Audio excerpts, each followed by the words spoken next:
एक बात स्पष्ट जान लेना चाहिए, ये लालू जी का संघर्ष था और हम लोगों के प्रयास से बिहार विधानसभा और बिहार विधान परिषद में सर्वदलीय सहमत, सभी दल सहमत होकर के प्रस्ताव हम लोगों ने केंद्र सरकार के पास भेजा। उसमें बीजेपी भी थी, हम लोग भी थे। तो इसका क्या मतलब है कि हम लोग एक हो गए? नहीं, ये नेशनल इंटरेस्ट में था, बिहार के हित में था, देश के हित में था। इसलिए हम लोग चाहते हैं कि जातीय जनगणना हो। इसके कई लाभ जो हैं गरीब, बेसहारा, जो अंतिम पैदान पे हैं, जिनको मुख्य धारा में लाना है, उनको मदद हो लाने में।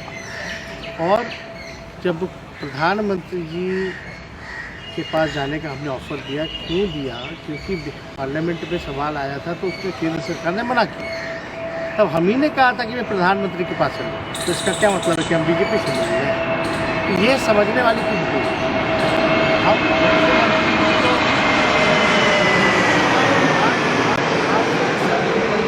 सहमति से जब पास हुआ, आज जो है किस चीज़ का इंतज़ार कर रहे हैं? उस समय हम लोगों ने कहा था कि भाई अगर केंद्र सरकार नहीं करेगी, चाहते तो पूरे देश में थे कि हो, लेकिन नहीं हो पाया, तो आप बिहार में तो कम से कम कराएंगे। आप तो इससे पक्षधर थे, प्रधानमंत्री से मिलने गए थे। और जब बिहार विधानसभा में पास हो गया 2 बारी, तो क्या मतलब रह गया सर्वदलीय बैठक करके नौटंकी करने का? यानी आपकी मंशा जो है करनी कुछ कथनी कुछ, ये साफ दिखा रहा है। आप बैठक किस बात का बुलाइएगा भाई? या तो बैठक बुलाना था तो बुला देते, फिर देखते कौन आता कौन नहीं आता, पता चल जाता। आपने वो भी नहीं किया। और बैठक का तो सवाल होता ही नहीं जब विधानसभा से पास हो गया। तो बिहार विधानसभा के बाद पास हो जाने के बाद बैठक का क्या मतलब है? यानी सहमति है? यानी आप दूसरी तरफ आप ही कह रहे कि माहौल बनाने की सहमति नहीं हो रही। यानी आप ही बिहार विधानसभा के कॉन्सेंस को, आप उसकी बातों को जो है आप इग्नोर कर रहे हैं। आप ही बिहार विधानसभा के प्रस्ताव को नहीं मान रहे, तभी आप कह रहे हैं कि बैठक बुलाइएगा। ये जो माहौल शांतिपूर्ण था, ये विरोध का माहौल तो ये मुख्यमंत्री जी ने बना दिया।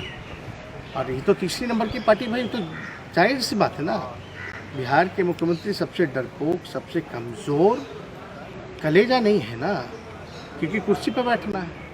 इनको नेशनल इंटरेस्ट से क्या लेना देना, बिहार के इंटरेस्ट से क्या लेना देना, जनता के भलाई और तरक्की से क्या लेना देना, इनको समाजवाद से क्या लेना देना। इनको बस प्यारी है अपनी कुर्सी। तो जगतार बाबूजी ने मात्र इतना ही कहा था कि भाई इस मुद्दे पर मुख्यमंत्री को फैसला लेना चाहिए, फैसला ले। और हम लोग का क्या, सब दल का इसमें सहमति था पहले। अब फैसला लेंगे तो पता चल जाएगा कौन है नहीं है। लेकिन इसमें समझौते की बात नहीं है, ये बात समझना है। अगर कोई कहे कि हम नज़दीक आ गए, तो पुरानी गलती, लोग एक बार गलती करके अगर नहीं सुधरे तब तो उसका क्या हल होगा? और हम जनता के प्रति अपना शक्ल दिखा पाएंगे क्या? हम लोग तो अंतरात्मा को बेचने वाले लोग नहीं, विचारधारा से समझौता करने वाले लोग नहीं, नीति सिद्धांत वाले लोग। नीतीश कुमार जी जैसा नहीं कि मिट्टी में मिल जाऊंगा लेकिन भाजपा में नहीं जाऊंगा और ना ही जाति जनगणना कराऊंगा, खाली कहूँगा। यही काम है नीतीश जी का। तो उनके कथनी करने में अंतर है। हम लोग, बिहार की जनता का मूड है और हम लोगों की जिम्मेवारी है कि बिहार की जनता के प्रति जो कमिटमेंट है, जो हम लोगों ने वादा किया है, वो हम लोग निभाने का काम है। हम लोगों को कुर्सी प्यारी नहीं, लालच नहीं है। जनता जब चाहेगी तब हम लोगों को सरकार में लाएगी और जिसको चाहेगी उसको मुख्यमंत्री बनाएगी। लेकिन ये चोर दरवाजे वाले जो मुख्यमंत्री, तीसरी नंबर वाली पार्टी के जो मुख्यमंत्री हैं, कितने दिन तक गड़बड़ घोटाला करते रहेंगे, कितने दिन तक लोगों को झूठ बोलते रहेंगे, गुमराह करते रहेंगे। तो इन सारी चीज़ों को लेकर के हम लोगों ने कहा, ये साफ क्लियर स्टैंड है, इसमें इफ एंड बट नहीं, कोई दिक्कत नहीं। जो बात आप बोल रहे हैं विपक्ष में रह के, आजकल उनके पार्टी के राष्ट्रीय अध्यक्ष हो या जो उनके पार्टी में उपेंद्र कुशवाहा है, वो भी बीजेपी पे ऐसे ही सवाल खड़े कर रहे हैं कि जातीय जनगणना नहीं करेंगे तो आंदोलन करेंगे।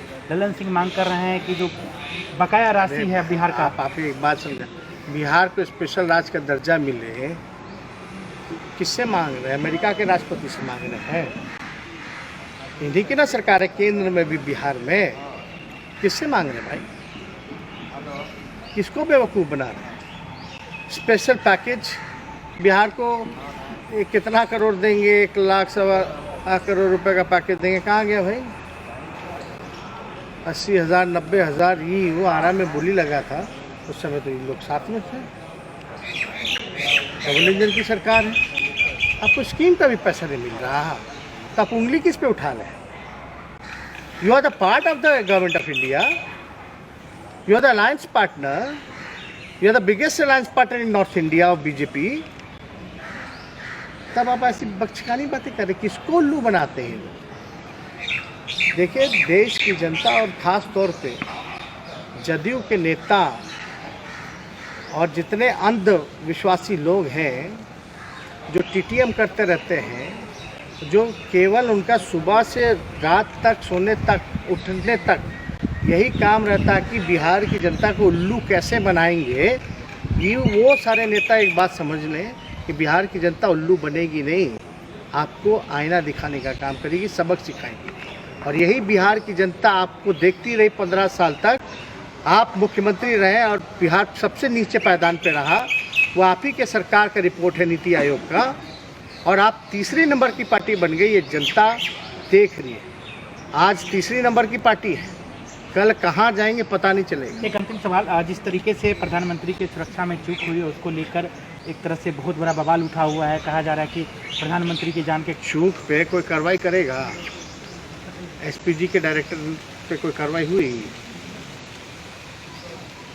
और हमको तो, जहाँ तक हमको जो इन्फॉर्मेशन है, हम इस पे कोई टिप्पा टिप्पणी नहीं करना चाहते हैं, लेकिन बिना हमला हुए बच के निकल के आ गए, ये बहुत बड़ी बात है।